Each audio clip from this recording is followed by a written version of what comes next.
Hello, and thank you for choosing to view my lesson plan presentation, which is about a math lesson that was implemented for fifth graders about volume.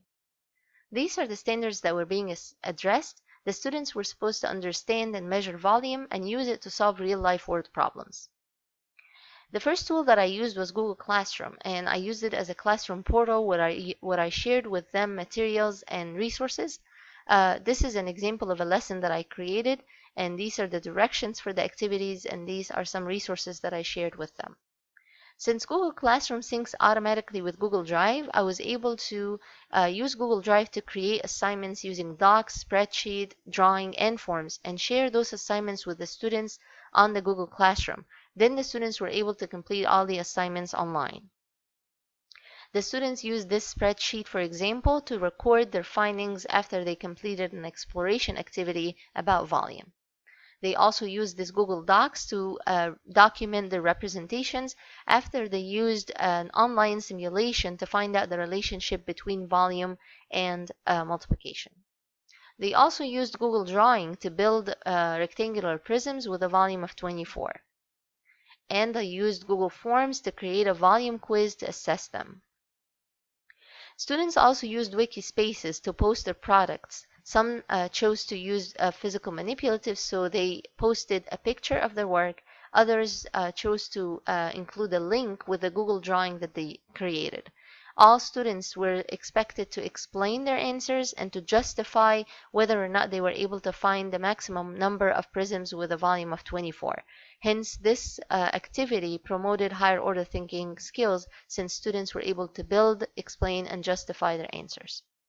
Students were also able to use technology to create a product by using 3D10.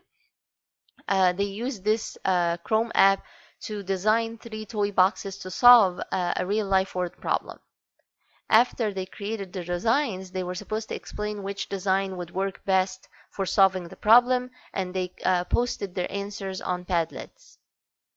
To differentiate instruction throughout these lessons, I used visual elements, online simulations, manipulatives, and I gave the students a choice as to what tools to use. I also made sure all the accommodations for students with disabilities were in place, and I gave the English learners some translation support. To facilitate collaboration and communication, I allowed the students to work in small groups or in pairs, and I engaged them in using Google Apps, Wikispaces, and Padlets.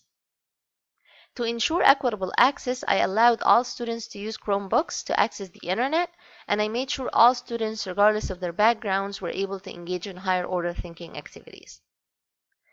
Throughout the lessons, I used informal assessments through observations to ensure that the students understand the lesson by looking at their drawings on the graphs, their entries to the spreadsheet, and to the Google Docs.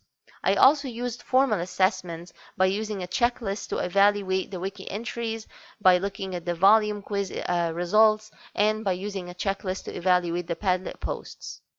To troubleshoot for this lesson, I made sure that all the Chromebooks were fully charged. I made sure I have a copy of all the students' login information in advance. I obtained a copy of the computer lab schedule as a backup in case anything happens to the wireless internet. I also prepared the students to work offline if they need to. And I prepared some hard copies and physical manipulatives in case, again, anything happens to the internet. I also checked all the online sources to make sure they're accessible on the district network and that nothing is blocked. I had 2 challenges when I implemented these lessons. The first one is that the Google Drawing tool was pretty hard for the kids. I found later I found the isometric drawing tool, which is much easier. The 3D10 also kind of gave me hard times because the students weren't able to publish using their student accounts, and that's a problem that I'm working on solving right now. My recommendations based on this experience is that Google Classroom and Google Drive are really great tools for facilitating collaboration. Wikis and Padlets are also great tools for publishing students' work. And as teachers, we always have to be prepared to be flexible when using technology because things don't always work according to plan. We also need to persevere when using a new tool with the students because it takes them sometimes to get comfortable with the tool before they're able to use it in a productive way. Finally, thank you so much for watching, and I hope you found this presentation useful.